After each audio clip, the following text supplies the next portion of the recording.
ಮಾಜಿ ಪ್ರಧಾನಿ ದೇವೇಗೌಡರ ಪತ್ನಿ ಚೆನ್ನಮ್ಮ ಅವರ ಆರೋಗ್ಯ ಸ್ಥಿರವಾಗಿದೆ ಅಂತ ವೈದ್ಯರು ಹೇಳ್ತಾ ಇದ್ದಾರೆ. ಕಳೆದ 3 ದಿನಗಳಿಂದ ಮಣಿಪಾಲ್ ಆಸ್ಪತ್ರೆಯಲ್ಲಿ ಅವರಿಗೆ ಚಿಕಿತ್ಸೆ ಕೊಡಿಸಲಾಗ್ತಾ ಇತ್ತು. ಉಸಿರಾಟದ ತೊಂದರೆಯಿಂದಾಗಿ ಚೆನ್ನಮ್ಮ ಅವರು ಬಳಲ್ತಾ ಇದ್ರು. ಮಾಜಿ ಪ್ರಧಾನಿ ದೇವೇಗೌಡರ ಪತ್ನಿ ಚೆನ್ನಮ್ಮ ಅವರಿಗೆ ಆರೋಗ್ಯ ಸಮಸ್ಯೆಗಳಾಗಿದೆ. ಮಣಿಪಾಲ್ ಆಸ್ಪತ್ರೆಗೆ ಅವರನ್ನು ದಾಖಲಿಸಲಾಗಿದೆ. ಇದೀಗ ಅವರ ಆರೋಗ್ಯ ಸ್ಥಿರವಾಗಿದೆ ಅಂತ ವೈದ್ಯರು ಹೇಳ್ತಾ ಇದ್ದಾರೆ. ಕಳೆದ 3 ದಿನಗಳಿಂದ ಮಣಿಪಾಲ್ ಆಸ್ಪತ್ರೆಯಲ್ಲಿ ಚಿಕಿತ್ಸೆ ಪಡಿತಾ ಇದ್ದಾರೆ ಚೆನ್ನಮ್ಮ.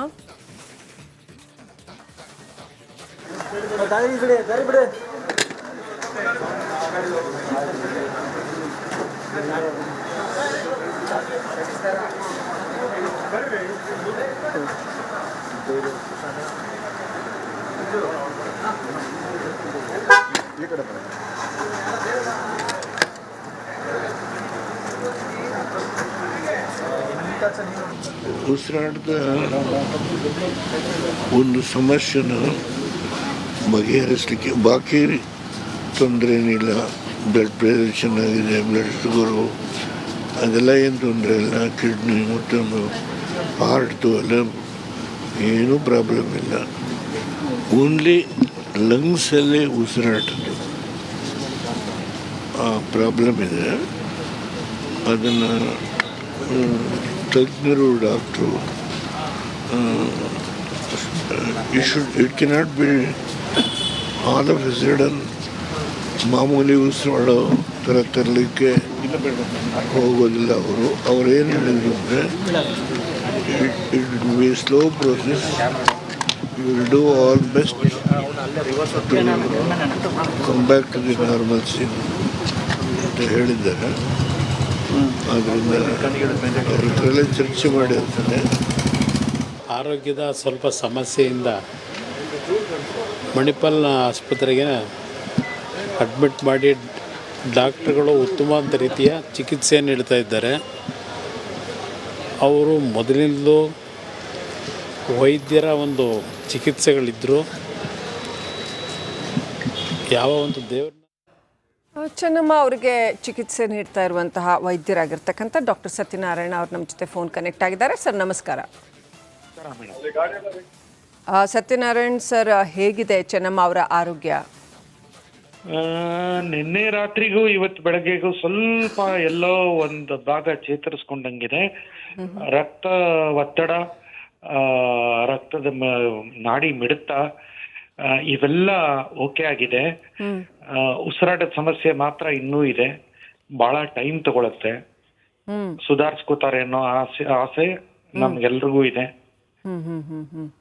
ಡಾಕ್ಟರ್, ಏನ್ ಸಮಸ್ಯೆ ಆಗಿತ್ತು? ಅವರು ಆಸ್ಪತ್ರೆಗೆ ಬಂದಾಗ ಅವರ ಆರೋಗ್ಯ ಸ್ಥಿತಿ ಏನಿತ್ತು, ಮತ್ತೆ ಏನ್ ಸಮಸ್ಯೆ ಆಗಿತ್ತು ಅವ್ರಿಗೆ? ಅದು ಅವ್ರಿಗೆ ಚೆಸ್ಟ್ ಕಂಜೆಷನ್ ಅಂತ ಹೇಳ್ತೀವಲ್ಲ, ವಯೋ ಸಹಜವಾಗಿ ಬರುವಂತದ್ದು. ಅವ್ರಿಗೆ ಸ್ವಲ್ಪ ಜಾಸ್ತಿನೇ ಆಗಿದೆ. ಮೋಸ್ಟ್ಲಿ ಇನ್ಫೆಕ್ಷನ್, ಆಮೇಲೆ ಬಿಗಿತ, ಒಳಗಡೆ ಉಸಿರುನಾಳದ ಬಿಗಿತ ಇವೆಲ್ಲ ಇದೆ. ನಡೀತಾ ಇದೆ. ಟ್ರೀಟ್ಮೆಂಟ್ಗೆ ಸ್ಪಂದಿಸ್ತಾ ಇದ್ದಾರೆ. ಬಟ್ ಉಸಿರಾಟದ ಸಮಸ್ಯೆ ಇನ್ನೂ ಹತೋಟಿಗೆ ಬಂದಿಲ್ಲ ಅಂತ ಹೇಳ್ಬೋದು. ನಿನ್ನೆಗೆ ಕಂಪೇರ್ ಮಾಡಿದ್ರೆ ಇವತ್ತಿಗೆ ಎಲ್ಲೋ ಒಂದು 20 ಭಾಗ ಸ್ವಲ್ಪ ಮೇಲಿದ್ದಂಗಿದ್ದಾರೆ. ಈ ತರ ಒಂದು ಫ್ಲಕ್ಚುಯೇಷನ್ ನಡೀತಾ ಇರುತ್ತೆ. ನಮಗೆ ಸಮಾಧಾನ ಆಗೋದು ಅವರನ್ನ ಹುಷಾರಾಗಿ ಮನೆ ಕಳಿಸ್ಕೊಟ್ಟಾಗ ನಮಗೆ ಸಮಾಧಾನ ಆಗುತ್ತೆ. ನಿಜ. ಓಕೆ ಡಾಕ್ಟರ್, ಇನ್ನು ಎಷ್ಟು ದಿನ ಬೇಕಾಗ್ಬೋದು ಅವರು? ಹೇಳಕ್ಕಾಗಲ್ಲ ಮೇಡಮ್. ನಾವು ದಿನ ಲೆಕ್ಕ ಹಾಕ್ತಾ ಇಲ್ಲ. ಯಾವ ರೀತಿ ಅವರು ಸ್ಪಂದಿಸ್ತಾರೆ ಅನ್ನೋದು ಲೆಕ್ಕ ಹಾಕ್ತಾ ಇದೀವಿ. ಓಕೆ, ನಮಸ್ಕಾರ. ಥ್ಯಾಂಕ್ ಯು ಡಾಕ್ಟರ್ ಸತ್ಯನಾರಾಯಣ ಅವರೇ, ರಿಪಬ್ಲಿಕ್ ಕನ್ನಡದೊಂದಿಗೆ ಮಾತನಾಡಿದ್ದಕ್ಕೆ. ಉಸಿರಾಟದ ಸಮಸ್ಯೆ ಆಗ್ತಾ ಇತ್ತು, ಚೆಸ್ಟ್ ಕಂಜೆಷನ್ ಅಂತ ಹೇಳ್ತೀವಲ್ಲ ಆ ಥರ ಅಂತ ಡಾಕ್ಟರ್ ಸತ್ಯನಾರಾಯಣ ಅವರು ಮಾಹಿತಿ ಕೊಡ್ತಾ ಇದ್ರು. ಎಷ್ಟು ದಿನ ಅಂತ ಹೇಳೋಕ್ಕಾಗಲ್ಲ, ಬಟ್ ಹೇಗೆ ಚಿಕಿತ್ಸೆಗೆ ಸ್ಪಂದಿಸ್ತಾರೆ ಅನ್ನೋದ್ರ ಮೇಲೆ ಎಲ್ಲವೂ ನಿರ್ಧರಿತ ಅನ್ನೋ ಅರ್ಥದಲ್ಲಿ ಡಾಕ್ಟರ್ ಸತ್ಯನಾರಾಯಣ ಅವರು ಮಾತನಾಡ್ತಾ ಇದ್ರು. ನಿನ್ನೆಗಿಂತ ಇವತ್ತು ಆರೋಗ್ಯ ಉತ್ತಮವಾಗಿದೆ ಅನ್ನೋಂಥ ಮಾಹಿತಿಯನ್ನು ಕೊಡ್ತಾ ಇದ್ರು. ಚೆನ್ನಮ್ಮ ಆರೋಗ್ಯ ವಿಚಾರಿಸಿದ್ದಾರೆ ರಾಜಕೀಯ ನಾಯಕರು.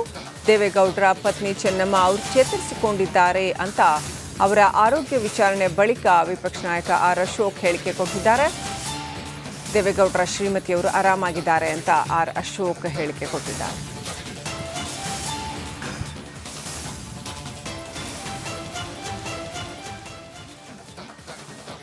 ನಾನು ಚೆನ್ನಮ್ಮ ಅವ್ರನ್ನ ಹೋಗಿ ನೋಡಿ ಬಂದಿದ್ದೀನಿ. ಆಸ್ಪತ್ರೆಯಲ್ಲಿ ಈಗಾಗಲೇ ಟ್ರೀಟ್ಮೆಂಟ್ ತೊಗೊತಾ ಇದ್ದಾರೆ. ಸನ್ಮಾನ್ಯ ದೇವೇಗೌಡರು ಇದ್ದಾರೆ, ರೇವಣ್ಣವರು, ಕುಮಾರಣ್ಣವರು, ಅವರ ಇಡೀ ಕುಟುಂಬ ಪೂರ್ತಿ ಎಲ್ಲ ಇದೆ. ಸೊ ಮೊನ್ನೆನೂ ಕೂಡ ಭಾಳ ಕ್ರಿಟಿಕಲ್ ಆಗಿತ್ತು. ಇವತ್ತು ಸ್ವಲ್ಪ ಚೇತರಿಕೆಯನ್ನು ಕಂಡಿದ್ದಾರೆ. ನಾನು ಹೋಗಿ ಅವರ ವಾರ್ಡ್ಗೆ ಹೋಗಿ ಅವರನ್ನು ನೋಡಿ ಬಂದಿದ್ದೀನಿ. ಸೊ ಡಾಕ್ಟ್ರುಗಳು ಹೇಳ್ತಾ ಇದ್ದಾರೆ ಈಗ ಸ್ವಲ್ಪ ಇಂಪ್ರೂವ್ ಆಗಿದೆ ಅಂತೇಳಿ. ಸೊ ಮುಂದೊಂದು ನಾಳೆ ನೋಡಬೇಕು ಏನು ನಾಳೆ ಯಾವ ರೀತಿ ಇರುತ್ತೆ, ಅದು ಮುಂದುವರಿಯುತ್ತಾ ಅನ್ನೋದ್ರ ಬಗ್ಗೆ ಡಾಕ್ಟರ್ಸು ತೀರ್ಮಾನ ಮಾಡ್ತಾರೆ. ಸದ್ಯಕ್ಕೆ ಅವರು ಆರಾಮಾಗಿ ಸ್ಟೇಬಲ್ ಆಗಿದ್ದಾರೆ. ನಾನು ಚೆನ್ನಮ್ಮ ಅವ್ರನ್ನ ಹೋಗಿ ನೋಡಿ ಬಂದಿದ್ದೀನಿ. ಮಣಿಪಾಲ್ ಆಸ್ಪತ್ರೆಯಿಂದ ನಮ್ಮ